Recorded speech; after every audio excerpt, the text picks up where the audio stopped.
Miles de docentes de educación básica de Argentina realizaron una huelga nacional que intensificó la crisis política que enfrenta el presidente Mauricio Macri por el reclamo de incrementos salariales.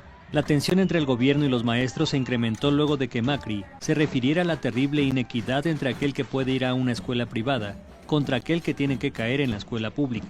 Mientras tanto, los mensajes en las pancartas de los manifestantes aludían a que la escuela pública no es una desgracia y que la educación levantará al pueblo. Con ello demuestran su descontento ante la apertura de las negociaciones salariales, conocidas como paritarias, que las autoridades rechazaron. El conflicto se gestó en la provincia de Buenos Aires, que es la más grande del país y en donde trabaja el 35.5% del millón de docentes de escuelas de ciclo básico. La tensión impactó de lleno en el gobierno macrista, en el clima político previo a las elecciones legislativas de octubre próximo. Por su parte, Macri, la gobernadora y el resto del gabinete han denunciado que los paros en las escuelas primarias no responden a demandas salariales, sino que forman parte de una estrategia desestabilizadora impulsada por la expresidenta Cristina Fernández. Con información de Cecilia González, corresponsal en Buenos Aires, Notimex.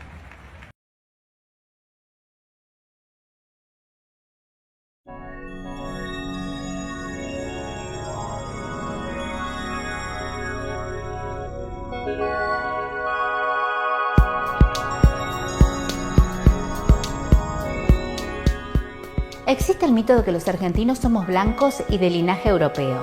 Sin embargo, una investigación demuestra que la composición indígena es muy llamativa, especialmente en el norte y en el sur del país y en menor medida en Buenos Aires. Diversos profesionales de la Universidad de Maimónides realizaron un estudio comprobando que el aporte autóctono de la población argentina sería del 30%.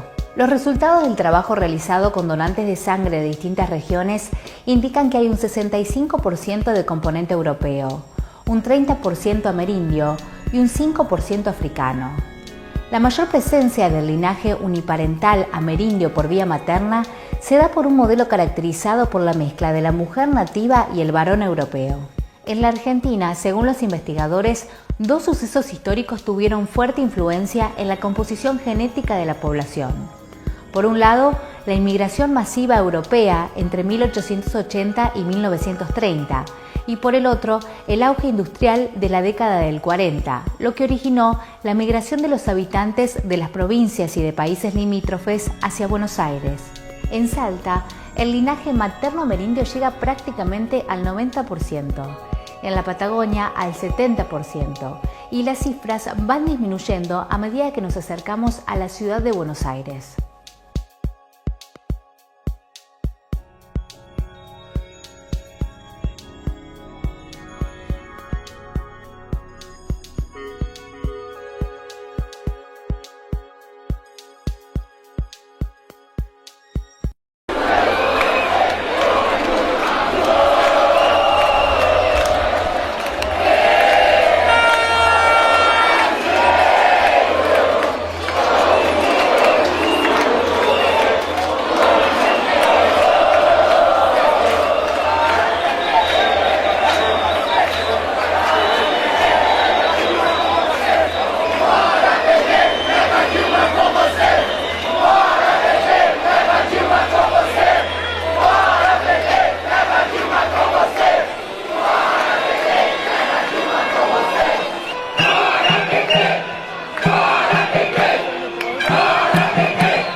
muchas empresas y luchando mucho y, oye, ¿por qué no intentarlo para uno mismo? Qué atrevidos, ¿eh? Que es un sitio que mucha gente no conoce, ¿no?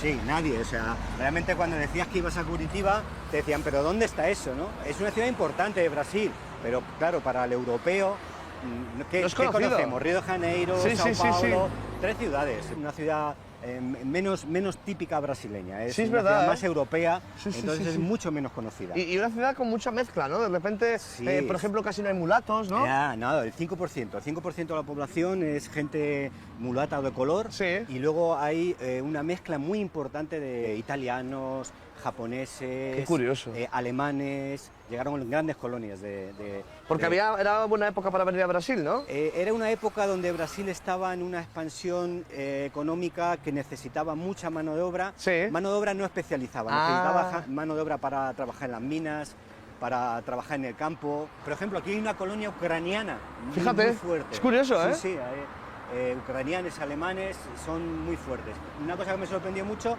es que cuando llegué aquí empecé a ver grupos de japoneses y yo pensaba que eran turistas que iban a hablar en japonés. Claro. Y de repente hablaban un perfecto portugués, qué fuerte, pero tremendo. Es curioso, decía, es curioso. Qué singular. ¿Y ahora dónde me has traído?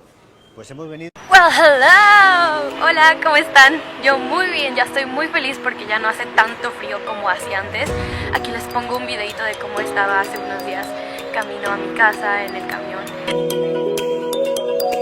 Estoy un poco nerviosa porque estoy en un parque de mi universidad y bueno, aquí pasan todos caminando y me ven y se quedan con cara de esa loca que está haciendo y por qué habla español. Ya tengo 3 semanas aquí en Brasil. Les quiero platicar mis primeras 7 impresiones que tuve aquí de Brasil. La gente aquí es guapísima. O sea, el otro día entré a un camión así, me subí y el que estaba manejando y yo así, ¿pero esto qué es? O sea, ¿eres modelo o qué? tienen unos cuerpos que dices, O sea, no es cierto, es mentira. cabello hermoso, ojos bonitos. No sé por qué tenemos tantos estereotipos, al menos en México, de Brasil, que la gente de aquí es como negrita. En el norte del país tengo entendido que sí hay mucha gente así, pero por ejemplo yo que estoy en el sur, la gente es de verdad súper blanca. Son gente que de verdad se preocupa por la otra persona, son súper amables, muy buena onda, muy legal. Y así le dicen buenos días a todos, sacan plática con todos. Cuando llegué a Porto Alegre, no hablaba nada de portugués, entonces yo intentaba hablar y me decían así como de, ay, ¿de dónde eres? Y yo así de, México. Esa es otra cosa, siempre que dices México te dicen, mexicana, y se emocionan. Y bueno, se desvive de verdad, se desvive por ayudarte y yo creo que eso es algo que vale muchísimo. Significa que la gente de verdad aprecia a